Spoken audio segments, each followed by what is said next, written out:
Bismillahirrahmanirrahim. Sodakotun, sesungguhnya hal itu kata Rasul merupakan suatu sodakoh tasodaku biha ala nafsik, yang engkau bersedekah dengannya kepada atas dirimu sendiri. Bahkan sampai mencegah kejelekan kepada orang lain pun dinilai sodakoh oleh Allah Azza wa Jal. Ini menunjukkan akan kemurahan Allah Rabbul Alamin kepada kita, di mana Allah menjadikan kebaikan itu sangat-sangat luas, bahkan hal terkecil pun bisa bernilai menjadi sedekah. Dan pada bab ini, yaitu bab imatatul adha, bab menyingkirkan gangguan, di mana kita akan mengetahui nanti di bab ini ternyata tidak hanya sebagai sedekah, bahkan amalan kecil pun dia bisa menjadi tiket seseorang menuju surga Allah Azza wa Jal. Tidak perlu amalan besar, bahkan amalan kecil pun bisa menjadikan seseorang untuk masuk ke dalam surganya Allah Azza wa Jal. Kata Imam Bukhari rahimahullah, haddatsana Abu Asim, telah menceritakan kepada kami Abu Asim an Abban ibni Sum'ah, dari Abban bin Sum'ah, an Abil Waza' Jabir, dari Abu Al-Waza' Jabir, an Abi Barzah Al-Aslami radhiyallahu anhu, dari Abu Barzah Al-Aslami radhiyallahu anhu, qala, dia berkata, qultu, aku bertanya kepada Rasul sallallahu alaihi wasallam, ya Rasulullah, wahai Rasulullah, dullani ala amalin, tunjukkan kepadaku suatu amal, yudkhilunil jannah, yang dapat membuatku masuk ke dalam surga. Ini kebiasaan para sahabat, ma'asyiral muslimin, sebagaimana hadis-hadis yang telah kita bahas sebelum-sebelumnya, di mana sahabat itu kalau ketemu sama Nabi, pertanyaannya pasti tentang masalah surga. Kalau enggak surga ya masalah neraka. Dan model pertanyaan ini, dullani ala amalin yudkhilunil jannah, ini banyak dalam hadis. Dan jawaban Nabi beraneka ragam sesuai dengan keadaan si penanya. Bahkan di antara mereka yang mengatakan, ya Rasulullah, tunjukkan kepadaku suatu amal yang bisa memasukkan aku ke dalam surga dan menjauhkan aku dari neraka. Rasul mengatakan, la taqdab walakal jannah, jangan marah, kau akan masuk ke dalam surga. Dalam riwayat lain, pertanyaan yang sama, Rasul juga mengatakan, amantu billah tsumma istaqim, qul, katakanlah aku beriman pada Allah, kemudian istiqomahlah. Dan berbagai macam jawaban Nabi alaihi wasallam, tapi dengan model pertanyaan yang sama. Ini luar biasanya, seakan-akan para sahabat ini juga kepengin ngajari kita carane masuk ke dalam surga. Seakan-akan kalau seandainya para sahabat nggak tanya seperti ini, tentu kita tidak akan tahu amal-amal mana yang bisa membuat kita masuk ke dalam surga. Jadi kita patut berterima kasih kepada para sahabat Rasul SAW yang telah bertanya seperti ini. Demikian juga kita juga patut berterima kasih pada para sahabat yang bertanya, ya Rasulullah, tunjukkan kepada kami kejelekan agar kami bisa menjaga diri kami dari hal tersebut, sehingga kita tahu kejelekan itu apa saja. Ya, ini luar biasa. Kata Rasul SAW, amalan yang bisa membuat kita masuk ke dalam surga adalah amitil ada, kau hilangkan gangguan antariqin nas, dari jalan manusia. Kalau sholat jelas, puasa jelas, itu amalan-amalan yang gede. Tapi Nabi mencoba mengajarkan kepada kita kalau amalan kecil itu juga bisa ngebuat kamu masuk ke dalam surga.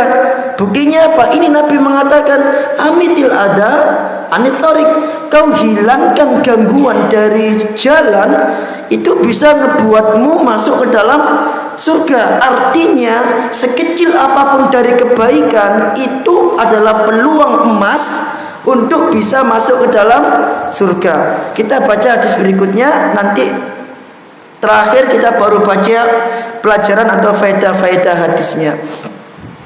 Hadis nomor 229. Haddatsana Musa qala, telah menceritakan kepada kami Musa, dia berkata, haddatsana Wuhaib, telah menceritakan kepada kami Wuhaib an Suhail, dari Suhail, an abihi, dari bapaknya, yakni bapaknya Suhail, an Abi Hurairah radhiyallahu anhu, dari Abu Hurairah radhiyallahu anhu, anin Nabi sallallahu alaihi wasallam qala, dari Nabi sallallahu alaihi wasallam qala, marra rajulun muslimun bisyauqin fit tariq, seseorang muslim melewati atau menemukan sebuah duri di jalan. Mungkin dia lewat di suatu jalan, kemudian dia menemukan apa? Duri.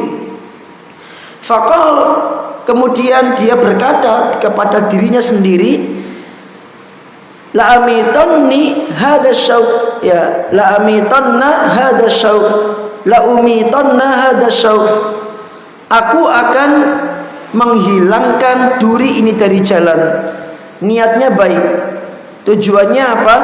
La yadurru rajulan musliman, agar tidak memberikan mudarat kepada seorang muslim atau kaum muslimin. Rijalan rajulan, la yadurru rajulan musliman, agar tidak memberikan mudarat kepada seorang muslim. Gara-gara niatnya ini, faghfirallah, dia pun diampuni oleh Allah Azza wa Jal. Enggak pakai lama, diampuni oleh Allah Azza wa Jal, hanya karena dia menyingkirkan gangguan dari jalan. Hadis ini sebenarnya ada awalannya para jamaah. Awalannya yaitu Nabi alaihi salatu wassalam melihat seseorang bergelantungan di dahan-dahan surga. Bergelantungan di dahan-dahan surga, artinya dia masuk surga, gitu loh. Nah, ternyata penyebab orang ini masuk surga dan dia bisa bergelantungan di dahan-dahan surga, bermain tentunya, penyebabnya ini, yaitu seorang muslim melewati duri di jalan, kemudian dia mengatakan, aku akan hilangkan duri ini agar tidak mengganggu kaum muslimin. Nah, gara-gara itu faghfirallah, dia diampuni dan dia bisa bergelantungan di dahan-dahan surga. Ya, luar biasa. Kemudian hadis yang terakhir dari bab ini, haddatsana Musa qala, telah menceritakan kepada kami Musa, dia berkata, haddatsana Mahdi, telah menceritakan kepada kami Mahdi, an Wasil, dari Wasil, an Yahya bin Uqail, dari Yahya bin Uqail, an Yahya ibn Ya'mar, dari Yahya bin Ya'mar, an Abil Aswad ad-Dailami, dari Abul Aswad ad-Dailami, an Abi Dar radhiyallahu anhu qal, dari Abu Dar radhiyallahu anhu qal, qala Rasulullah sallallahu alaihi wasallam, Rasulullah SAW bersabda. Nah, ini adalah hadis yang kita tahu nanti ternyata amalan kecil tersebut itu menjadi amalan terbaik yang bisa menyelamatkan seorang hamba dari neraka. Kata Rasul, uridat alayya a'malu ummati, dinampakkan kepadaku amal-amal umatku. Tentu itu hal gaib, kita nggak tahu, tapi karena Nabi yang mengatakan, maka ini pasti benar. Dinampakkan semua amal-amal umatku di hari kiamat nanti. Hasanuha wa sayyi'uha, yang baik, amal yang paling baik ataupun amal yang paling jelek, semuanya dinampakkan. Ini menunjukkan apa jamaah? Menunjukkan bahwasannya Allah Azza wa Jalla tidak pernah luput sekecil pun dari amal kita. Semuanya Allah catat dan ditunjukkan oleh Allah Azza wa Jalla semuanya. Dari hasanuha yang paling baik, wasayyi'ah yang paling jelek pun dilihatkan semua oleh Allah Azza wa Jalla. Kata Rasul, fawajadtu fi mahasini a'maliha, maka aku melihat atau aku mendapati bahwa ternyata dari semua amal-amal itu yang paling baik yaitu annal ada yumatu anitorik, bahwasannya gangguan itu dihilangkan dari jalan. Ini amalan yang paling baik kata Rasul SAW dari semua amal itu. Wa wajadtu fi masawi'i a'maliha, dan aku melihat amalan yang paling jelek dari semua amal tersebut yaitu an-nakha'a, berdahak, mengeluarkan dahak, fil masjid, di masjid, la tudfan, di mana dahak itu tidak dipendam, tidak ditutup dengan pasir, karena waktu itu masjidnya Nabi alaihi wasallam menggunakan pasir. Terkadang dilalui oleh anjing, terkadang dilalui oleh kambing, bahkan dipakai kencing oleh orang Badui. Namanya masjid Nabi tadi pasir, cuman dibatasi oleh dinding. Panjenengan kalau umroh, panjenengan bisa melihat bagaimana Masjid Nabawi zaman dahulu di museum. Ada museumnya, Museum Nabawi di situ. Nah, itu panjenengan bisa melihat posisi rumah Nabi bagaimana, kemudian posisi istri-istri Nabi itu bagaimana, terus bagaimana keadaan masjidnya Nabi alaihi wasallam, seakan-akan dibawa kepada situasi Madinah di zaman dahulu. Nah, orang kalau berdahak, ya mungkin dia berdahak karena di antara sunnah Nabi alaihi wasallam, kalau orang diganggu di dalam sholat, itu dia diperintahkan untuk meludah 3 kali ke arah kiri. Otomatis bisa jadi meludahnya ke arah ini, ke pasirnya. Nah, ini kata Nabi SAW, kalau dia mengeluarkan dahak atau ludah, kemudian dia nggak pendam itu ludah, maka ini menjadi amalan dia yang paling buruk nanti di hari kiamat. Nah, sekarang kita baca penjelasan dari hadisnya. Yang dimaksud dengan al-ada, Pak, gangguan itu apa aja sih? Mungkin kalau kita pikir gangguan di jalan mungkin batu atau apa gitu ya. Ternyata gangguan ini adalah semua hal yang bisa mengganggu kaum muslimin, gak hanya di jalan, dimanapun itu diperintahkan untuk dihilangkan. Berarti kebalikannya, kalau seseorang melakukan sesuatu ya yang bisa mengganggu kaum muslimin, maka ini bisa membuat dia masuk ke dalam neraka, meskipun sesuatu itu kecil sifatnya.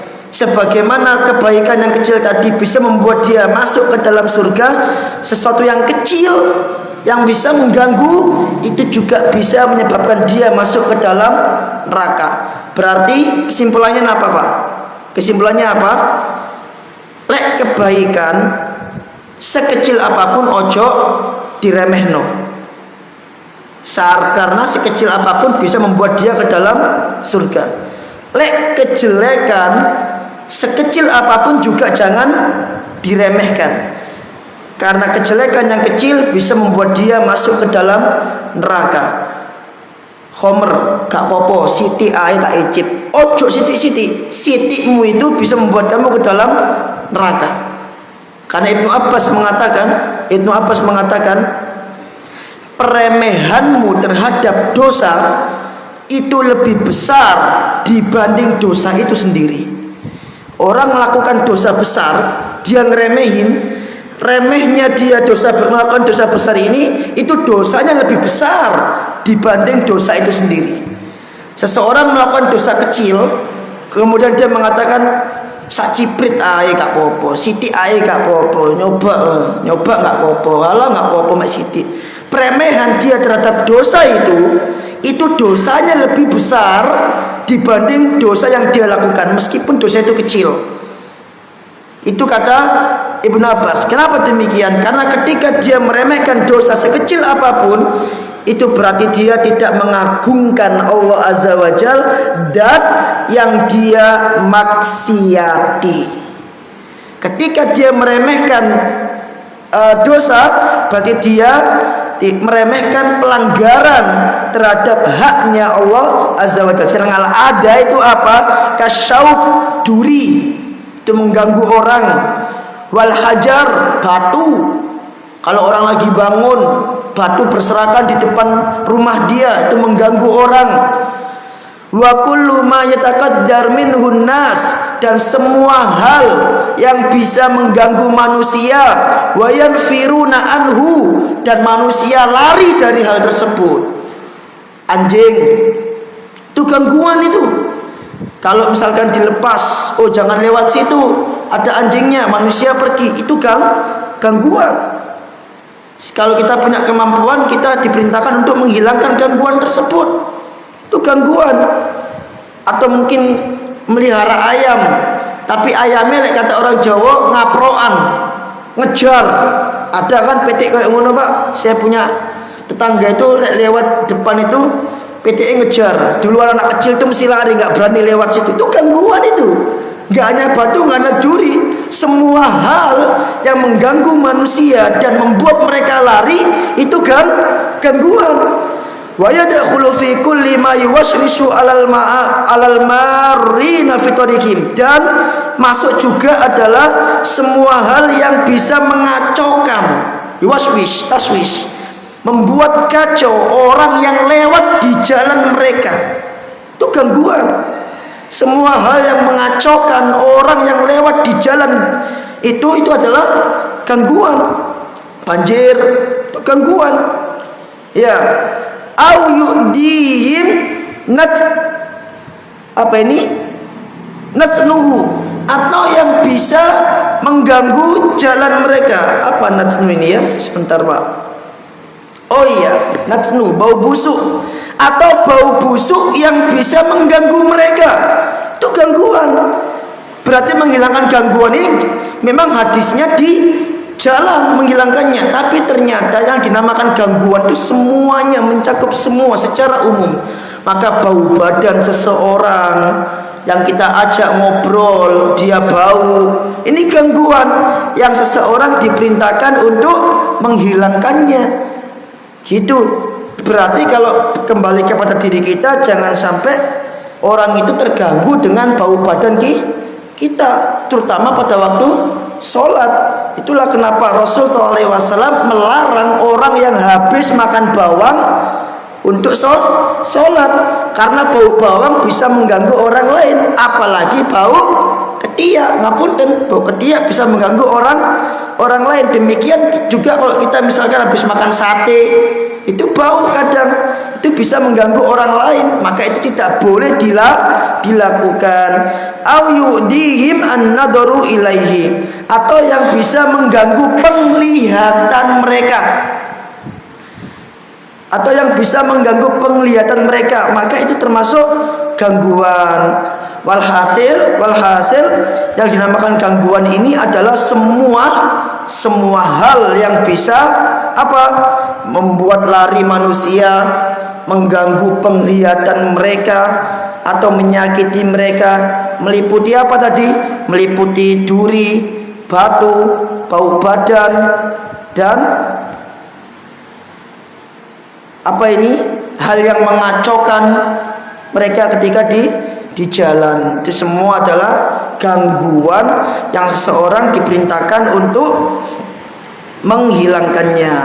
Pelajaran yang pertama dari hadis ini, fadlu izalatid dur, keutamaan menghilangkan ad-dur, sesuatu yang bisa memberi mudarat kepada orang lain. Wa ibadihi anit thariq, dan menjauhkan gangguan tersebut dari jalan, seperti asyauq, duri, hajar, batu, wan najas, atau najis Pak, teletong ayam. Ya, di rumah itu ada tetangga itu suka ngebuang kotoran kucing di tanah kosong. Akhirnya kotoran kucing ini baunya itu ke tetangga sebelah rumah kosong. Meskipun dia ngebuangnya di tempat yang betul, yaitu di tanah kosong, dia buang kotoran kucing di situ, tapi baunya ini tercium sampai dalam rumah orang yang berada di rumah di sebelah tanah kosong tersebut. Meskipun tempatnya betul, tapi dia tidak boleh melakukan hal tersebut. Dia harus menjauhkan hal tersebut dari tetangganya karena dia menyakiti tetangga. Ya, demikian juga misalkan hajatan yang ngebuntu jalan. Nah, ini berbahaya jemaah. Meskipun diizinkan, tapi seseorang kalau dia punya prinsip ini, dia bakal maju mundur untuk mengajakkan hajatan di tengah jalan karena khawatir mengganggu jalannya kaum muslimin, terutama mereka yang punya hajat. Demikian juga najis-najis, itu juga termasuk gangguan. Menghilangkan najis itu termasuk keutamaan dalam hadis ini. Wa kullu ma, dan segala hal yang mengganggu manusia dan membuat manusia lari darinya, itu keutamaan yang pertama. Jadi mulai sekarang jamaah, kalau ada hal kebaikan sekecil apapun segera kita hilangkan. Oleh karenanya Rasul SAW mengatakan apa? La tahqiranna minal ma'rufi syai'an. Jangan kau remehkan kebaikan sekecil apapun. Walau kana meskipun engkau bertemu dengan temanmu atau saudaramu biwajahin talqin, dengan wajah tersenyum. Senyum adalah hal yang remeh, tapi dengan senyum seseorang menjadi senang, menyenangkan hati kaum muslimin. Dan Nabi SAW suka tersenyum. Bahkan senyum itu sedekah. Tabassumuka fi wajhi akhika laka shadaqah. Senyummu kepada saudaramu adalah sedekah. Itu bisa membuat orang masuk ke dalam surga. Sekecil apapun jangan pernah diremehkan. Kalau tadi malam kita rapat takmir, dikatakan oleh Pak Takmir, meskipun bukan anggota, tetap jangan sampai mengatakan ini bukan tugasku, ini tugasnya anggota, ini tugasnya pengurus. Jangan. Kalau itu memang suatu kebaikan, kita sikat saja, meskipun kita tidak termasuk anggota atau pengurus di situ. Karena pengurus tentu, pengurus lingkungan misalkan, pengurus apapun, dia punya ruang lingkup yang terbatas. Tapi ketika setiap orang punya prinsip ini, maka tidak akan ada gangguan di jalan. Tapi kalau setiap orang mengatakan bukan tugasku, bukan tugasku, bukan tugasku, di jalan raya misalkan ada gangguan, bukan tugasku, ada Satpol PP nanti, bukan tugasku, maka yang ada nanti apa? Banyak gangguan di jalan. Ini penting sekali prinsip yang diajarkan oleh Nabi SAW. Kemudian pelajaran yang kedua, khairun qalilun yaksulu bihi ajrun katsirun. Kebaikan yang kecil, yaksulu bihi ajrun katsirun, bisa mendapatkan pahala yang sangat besar. Kebaikan yang kecil bisa mendapatkan pahala yang sangat besar. Kemudian faedah berikutnya, annal insana, mana tadi?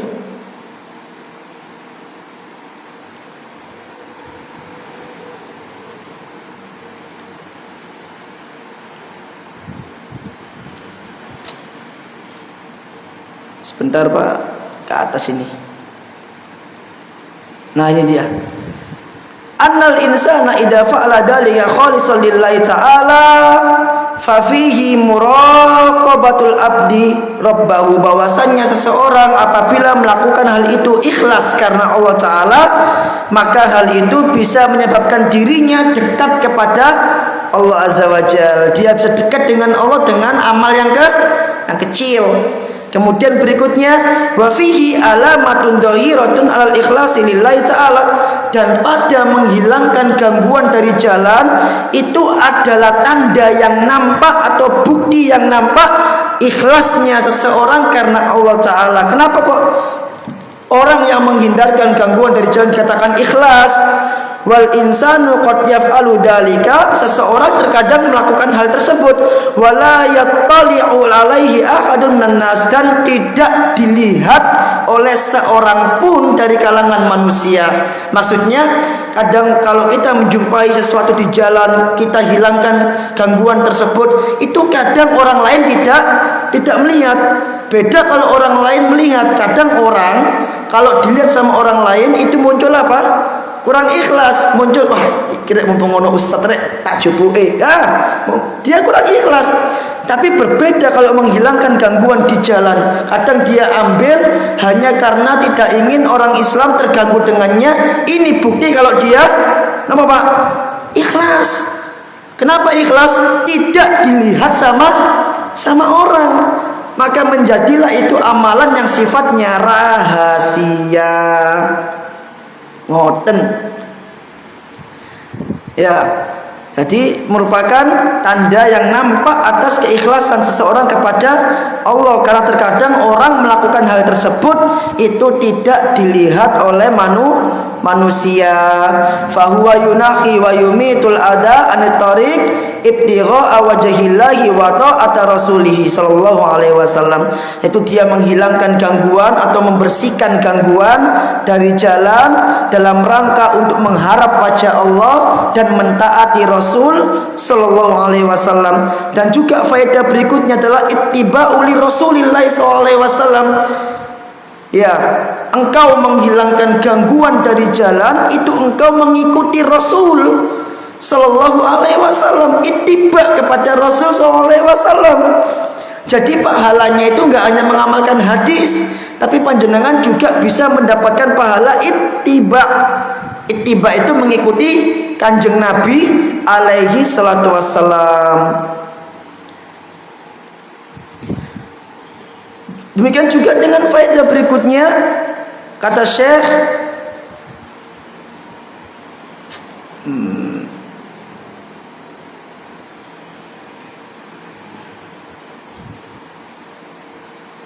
nah ini, dengan menghilangkan gangguan dari jalan, alamatun dohiratun ala mahabbatil muslimin. Ini Masya Allah, ketika Anda menghilangkan gangguan dari jalan, itu membuktikan Anda, merupakan tanda bukti dari Anda akan kecintaan Anda kepada kaum muslimin. Kenapa dihilangkan gangguan? Karena khawatir orang Islam lain terkena, maka Anda hilangkan. Ini bukti bahwa Anda mencintai kaum muslimin. Dan seorang muslim diperintahkan oleh Allah mencintai kaum muslimin. Karena kaum muslimin nanti di akhirat itu akan saling tolong menolong, saling memberi syafaat. Dan di antara bukti iman itu adalah mencintai apa yang dicintai oleh Allah Azza wa Jalla. Dan Allah mencintai kaum muslimin. Allahu waliyul ladina amanu. Allah adalah walinya orang-orang beriman. Maka menghilangkan gangguan dari jalan itu adalah bukti cinta kita kepada kaum muslimin. Murid-murid saya atau jamaah-jamaah yang lain atau murid-murid saya itu mesti tanya, bagaimana Ustaz kalau saya jadi dokter, bagaimana Ustaz kalau saya jadi ini, enggak jadi Ustaz, jadi TNI, jadi polisi. Saya pasti kasih wasiat begini, kamu nanti dewasa mau jadi apapun silakan, yang penting kamu jadikan profesimu itu untuk kaum muslimin.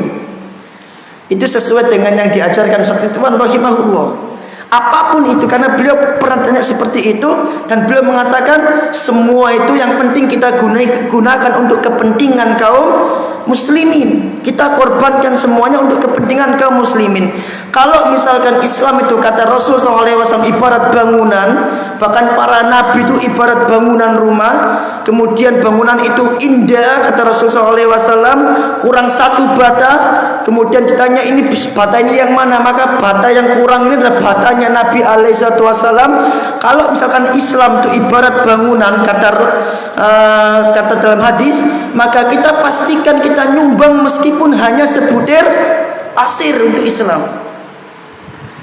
Kita nggak sanggup beli semen misalkan, nggak sanggup beli bata, minimal kita sumbang sebutir pasir untuk kaum muslimin. Maka profesi apapun yang kita punya, gunakan untuk kepentingan kaum muslimin. Ada orang tua, bukan orang sini, ada orang tua anaknya minta izin jadi dokter. Karena bapaknya dokter udah pensiun, anaknya perempuan minta izin jadi dokter. Apa kata bapaknya? Loh, nggak apa-apa kalau kamu mau jadi dokter, tapi ingat kalau ada orang miskin yang berobat ke kamu, gratiskan. Itu pesan bapaknya. Kalau ada orang fakir dari kalangan kaum muslimin berobat sama kamu, gratiskan, tolong mereka. Artinya engkau menjadikan keahlian yang Allah berikan kepada dirimu untuk kepentingan kaum muslimin. Jadi istilahnya orang itu bekerja sambil bersedekah. Masya Allah. Ya, menghilangkan gangguan dari jalan itu bukti kecintaan kita kepada kaum muslimin. Semuanya untuk kaum muslimin.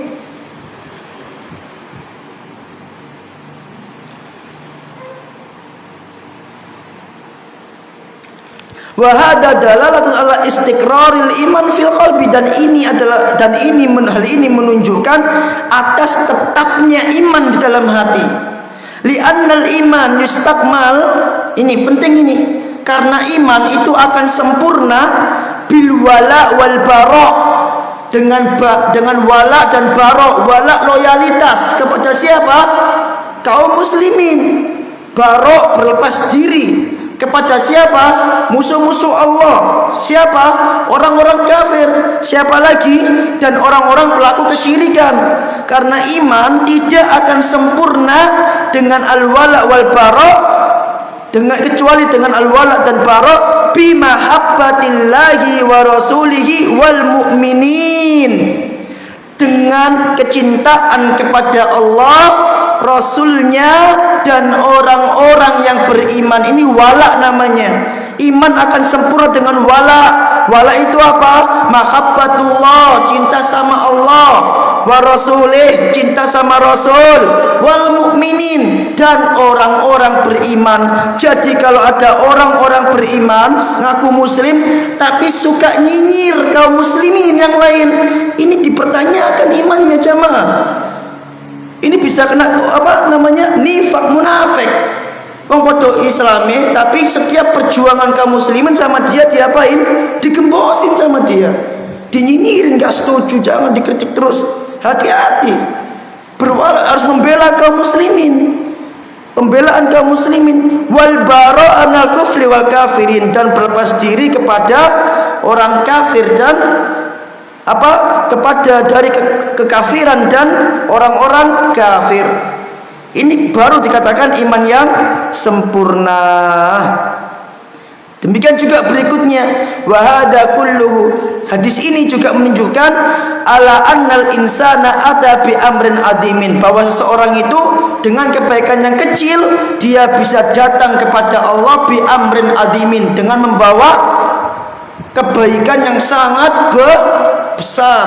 Makanya Ibnu Mubarak mengatakan, antum ingat baik-baik kata Ibnu Mubarak, rubba amalin soghirin, terkadang amalan kecil itu tukabbiru bin niyah, dia bisa menjadi gede gara-gara niat. Wa rubba amalin kabirin, dan terkadang amalan yang besar tusaghiruhun niyah, bisa menjadi kecil nilainya gara-gara niat. Tak ulangi lagi, amalan yang kecil bisa menjadi gede nilainya gara-gara niat. Amalan yang gede, infaknya banyak, bisa menjadi kecil nilainya di hadapan Allah gara-gara niat. Menghilangkan gangguan dari jalan ini kecil, tapi niatnya ikhlas tadi itu, maka kecil ini bisa berubah menjadi gede. Kemudian wan Nabi SAW dzakara syu'abal iman, menghilangkan gangguan dari jalan itu termasuk ke dalam syu'abal iman. Syu'abal iman, cabang dari keimanan. Apa kata Nabi SAW? Iman itu 70 bid'u wa sab'ina syu'bah, 70 cabang sekian kata Nabi. Cabang yang tertinggi a'laha qaulu la ilaha illallah, ucapan la ilaha illallah, tauhid. Itu cabang keimanan yang tertinggi jamaah. Wa adnaha imatatul ada anit thoriq. Yang paling rendah dari cabang keimanan itu adalah menghilangkan gangguan dari jalan.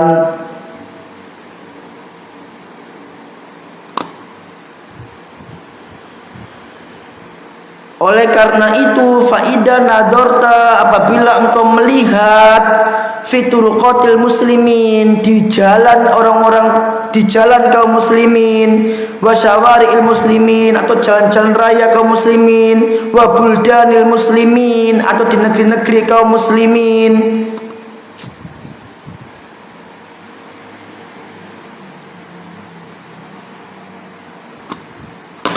Ini rusak ini mus saya kayaknya.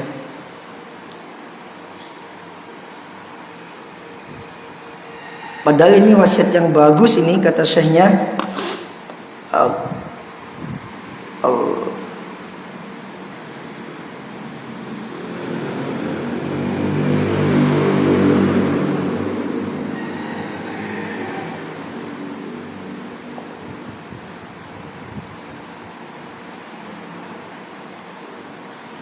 Ya, apabila kamu melihat di jalan kaum muslimin, kemudian kamu melihat kaum muslimin lewat di situ, ya, illa man rahima rabbul alamin, kecuali orang yang diberi rahmat oleh Rabbul alamin.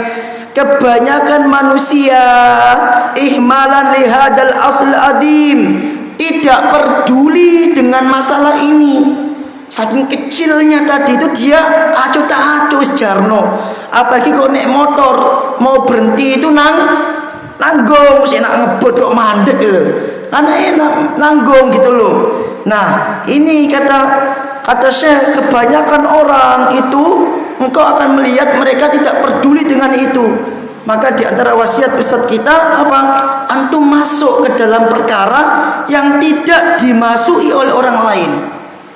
Kalau orang lain mengambil bagian ini, antum cari bagian kebaikan yang tidak dilakukan oleh orang lain, antum masuk ke situ, antum ambil. Nah itu. Bahkan ini kata saya, padahal Nabi SAW amara bitandi fil afniya wal fina yadkhulu fi. Bahkan Nabi itu menyuruh kita untuk membersihkan teras dan halaman rumah.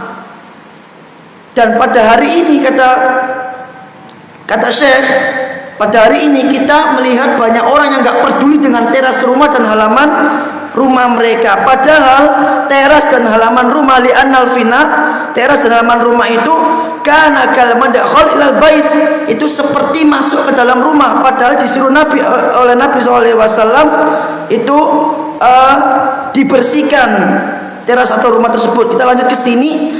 Qala Nabi SAW amiron al-ummah bitandifil afniyah.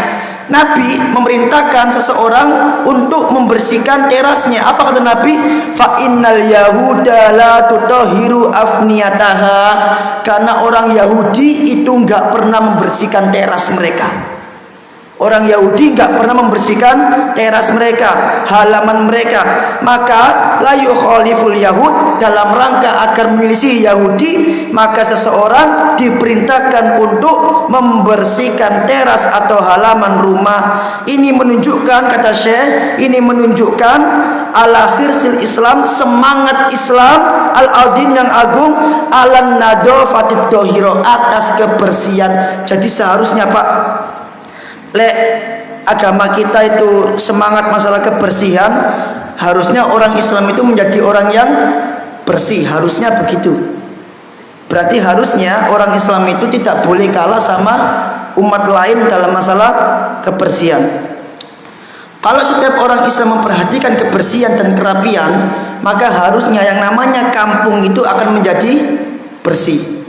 Yang namanya kota itu akan menjadi bersih. Nggak ada ceritanya orang lewat kali pokot buang sampah, itu nggak ada. Tapi sampai sekarang panjenengan akan melihat di setiap kali pokot belakang itu, jembatan itu, orang berhenti buat melempar kresek, selep. Itu sehari bisa 10 kali itu. kresek dilempar, kemudian terjadi banjir. Siapa yang disalahkan? Pemkot, wali kotanya nggak becus, ini nggak becus, yang salah mereka. Individunya nggak betul. Kalau setiap orang, jangankan melempar kali, teras saja dibersihkan, maka yang namanya kebersihan itu Pak, menghindarkan seseorang dari penyakit, ya kan? Orang nggak akan sesak nafas. Orang tidak akan terkena penyakit sesak nafas karena semuanya bersih. Yang namanya kali itu bersih. Makanya di antara dosa besar itu adalah ketika seseorang kencing di air yang menggenang atau kencing di tempat manusia berada di situ, berkumpul di situ. Kenapa? Itu menyakiti orang lain dan itu termasuk di antara tanda kurang bersih. Kalau dia kencing di tempat seperti itu, kencing di bawah pohon yang sedang berbuah, orang akan metik buahnya, kan kotor, najis jadinya. Dilarang oleh Nabi SAW. Wong teras saja suruh membersihkan, gitu loh. Ya. Sebagaimana kama huwa hirsu ala nadhafa al-batinah. Sebagaimana beliau SAW, sebagaimana Islam juga semangat untuk membersihkan al-batinah, batin. Jadi membersihkan jalan itu adalah kebersihan sifatnya dohir, nampak. Ada juga kebersihan sifatnya batin. Ya, li'annal Islam kama huwa ma'lum yad'u ila dahiratil qulubi minasyirki wa minal bid'ah wa minal akhlaqil madmumah was sifatil mardulah. Maka karena Islam sebagaimana yang telah diketahui mengajak umatnya atau menyeru kepada kaum muslimin untuk membersihkan hati dari kesyirikan, kebid'ahan, akhlak yang tercela dan sifat yang tercela.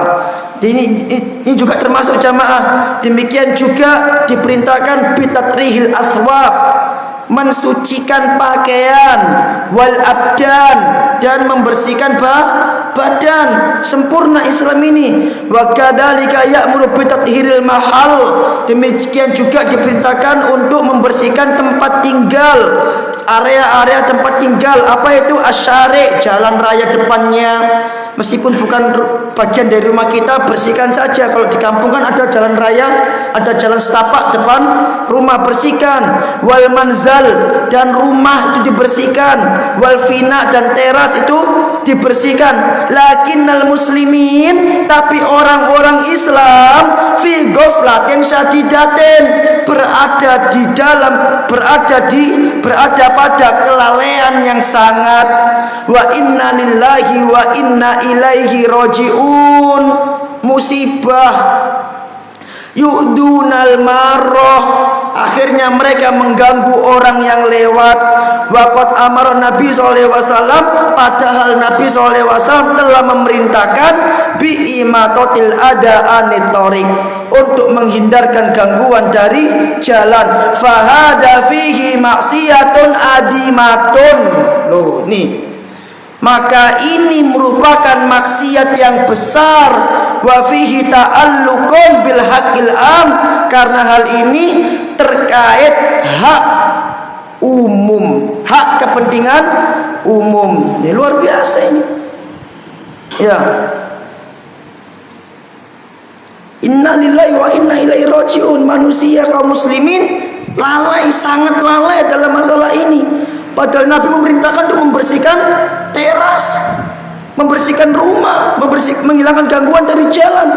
Dan ini kalau ini terjadi bisa mengganggu orang lain, itu maksiat yang besar, kata saya. Kenapa maksiat yang besar? Karena terkait kepentingan umum, jamaah. Hati-hati, terkait kepentingan umum. Ya. Karena Nabi SAW amara bi'ita'it thariq haqqahu, memerintahkan kita untuk memberikan jalan itu haknya. Itu ada hadisnya, jamaah, di mana para sahabat itu suka duduk-duduk di pinggir jalan, bukan buat lihat cewek. Kalau di sini duduk di pinggir jalan lihat cewek, nang jembatan delok cewek. Para sahabat itu enggak. duduk-duduk di pinggir jalan itu mereka saling bercengkrama, bercerita tentang masa jahiliyah. Rasul mengatakan, berikan jalan itu haknya. Kemudian sahabat mengatakan, wa ma haqquhu ya Rasulullah, emang haknya jalan itu apa ya Rasulullah? Rasul sebutkan 4. Wakaful ada, kau hilangkan gangguan dari jalan, itu haknya jalan.